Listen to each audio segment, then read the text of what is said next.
Good evening, YouTube. You guys are now watching another segment of the Cali Effect. Today we are going to be going over the best ban list discussion ever for the April 1st or April 7th or April 1st through 7th format. Now the discussion is simple.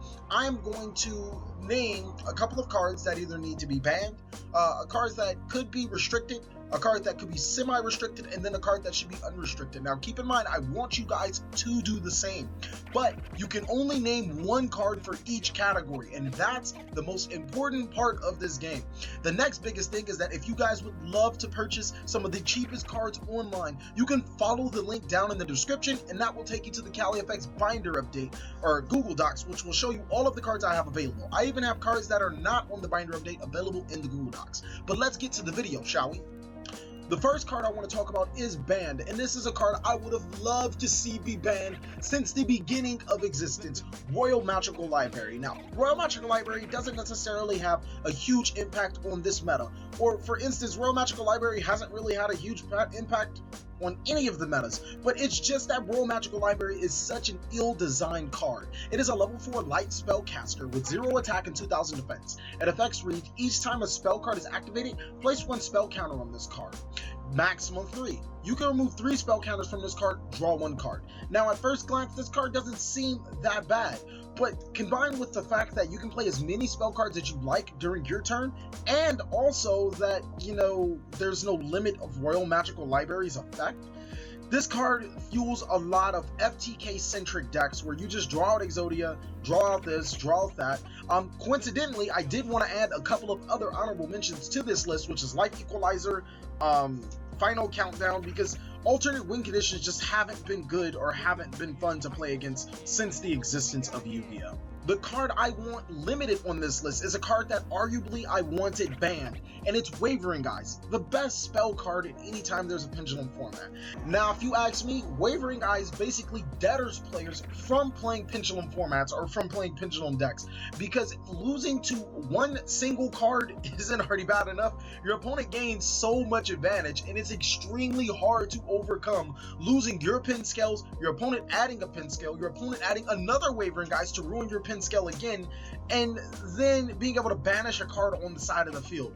Wavering Eyes is busted in that manner, but I just don't feel like it's necessarily a ban-worthy card if it had checks and counters. Unfortunately, the checks and counters are banned, and I couldn't bring back any of them because I saved that spot for something else. So, well, Wavering Eyes, you gotta go to 1.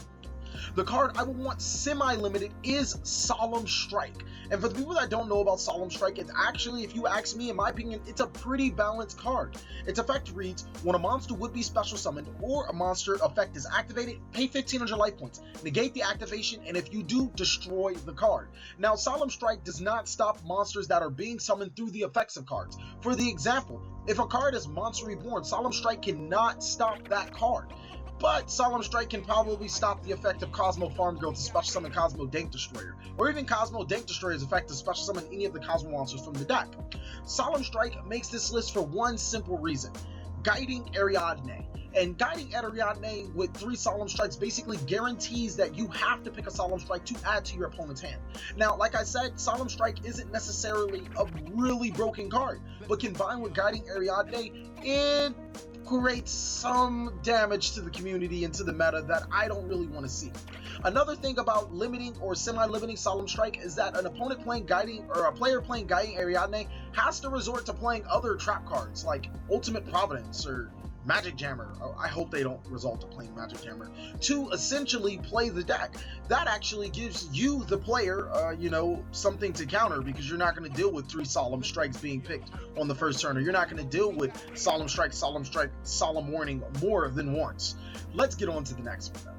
The last card I want is Unlimited, and excuse my bias, more often than not when a person takes a card off the list, it's probably biased, and it's El Shaddoll Construct. Now, El Shaddoll Construct is a level 8 fusion with 2800 attack, 2500 defense. It is a fairy monster, and its effect reads, must be fusion summoned. If this card is special summoned, you can send 1 Shadow card from your deck to the graveyard. At the start of the damage step, if this card battles a special summon monster, target that, my apologies. If this card battles a special summon monster, destroy that monster. If this card is sent to the graveyard, you can target one Shadow Spell or Trap card from in your graveyard and add it to your hand. You know what? I think I've never read El Shaddoll Construct. I just kind of knew what it did. That's weird. El Shaddoll Construct was the heart and soul of the Shaddoll deck. Not only did it allow the Shaddoll deck to abuse light monsters, it actually allowed it to be some sort of relevancy. Now, I'm not saying in any logical aspect that Shaddoll Construct should come back to the list. I'm saying it from a completely biased standpoint. Why? Because El Shaddoll Construct is bang. Thank you guys so much for watching. If you guys would list your cards that you would like to see forbidden, limited, semi-limited, and unrestricted, please do so down in the list. If you guys hate the Cali Effects list, go ahead and say that you hate it. If you love it, say you love it. Most of all, I want you guys to enjoy the videos that the Cali Effect is putting out.